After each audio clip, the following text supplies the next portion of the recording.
Hello everyone, welcome to my blog. চলে এলাম part 5, trip to Puri part 5 নিয়ে।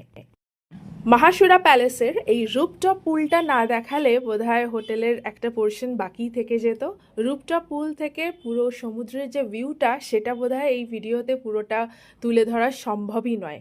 সমুদ্রে স্নান সেরে আমরা কিন্তু চলে এসেছিলাম এই রুপটপ পুল। সবাই একসাথে আসলে খুব মজা হতো, কিন্তু সেটা হলো না, সবাই এলো না। তো আমরা যে কজন ছিলাম সে কজনই ভীষণ আনন্দ করছিলাম।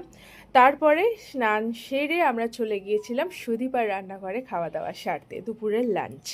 আর সেখানে গিয়ে দেখলাম যে অনেক কিছু ছিল আর যথেষ্ট ভালো কোয়ান্টিটি ছিল। এরপরেই আমরা গেলাম আমাদের আসল জায়গা, যার টানে যার ডাকে আমরা পৌঁছে গিয়েছিলাম পুরী, সেই জগন্নাথ ধামে আমরা পৌঁছে গেলাম। প্ল্যান অনুযায়ী ঠিক এর পরের দিন সকালবেলা বা ভোরবেলা আমাদের পুজো দিতে যাওয়ার কথা ছিল, কিন্তু তাও আমরা একবার ঈশ্বরের টান অনুভব করেই কিন্তু আমরা পৌঁছে গিয়েছিলাম দেখা করতে জগন্নাথের সাথে। তারপরে আমরা বিচে একটু সময় কাটাই সন্ধেবেলাটা, কারণ ডিনারের টাইমও হয়ে যাচ্ছিল। আর একটু চিন্তা ভাবনা করেছিলাম আশেপাশে ঘুরবো, কিন্তু সেটা সম্ভব হয়নি। আরও হয়তো হাতে সময় নিয়ে আসলে ভালো হতো, আরও বেশি দিন থাকলে হয়তো আরও বিভিন্ন জায়গায় ঘুরতে পারতাম, সেটা হলো না। যাই হোক, পরবর্তীকালে হয়তো সে আশা পূরণ হবে। ফিরে আসছি নতুন ব্লগ নিয়ে। টাটা।